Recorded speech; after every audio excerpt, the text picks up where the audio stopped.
আসসালামু আলাইকুম। আজকে আমরা আইএলটিএস রাইটিং টাস্ক 2 এর এরকম একটা টপিক নিয়ে কথা বলবো যেটা আলটিমেটলি আপনার স্কোর না বাড়িয়ে উল্টা কমিয়ে ফেলছে। So today we are going to talk about a hook. So হুকটা কি exactly? Hook is actually a template. So আমরা অনেকে মনে করে থাকি যে একটা মেমোরাইজ টেমপ্লেট যদি আমরা ইউজ করে আসি ওইটা আমাদের একটা ব্যান্ড 7.5 or even 8.5 নিয়ে আসতে পারে। But is it actually true? Well, it's not.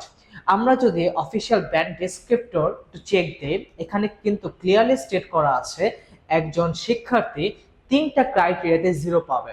The first criteria is he does not attend. সে যদি অ্যাটেন্ডই না করে পরীক্ষায় তাকে জিরো দেওয়া হবে, অথবা সে যদি টাস্কটাকে কোনোভাবে অ্যাটেম্পট না করে তখন কি তাকে জিরো দেওয়া হবে। অ্যান্ড থার্ড ক্রাইটেরিয়াতে বলা আছে writes a totally memorise response. তার মানে আপনি যদি একটা মেমোরাইজ রেসপন্স বা টেমপ্লেট ইউজ করেন, আপনাকে ক্লিয়ারলি স্টেট করা আছে আপনাকে জিরো দিয়ে দিবে। So writing a totally memorise response will get you a band zero.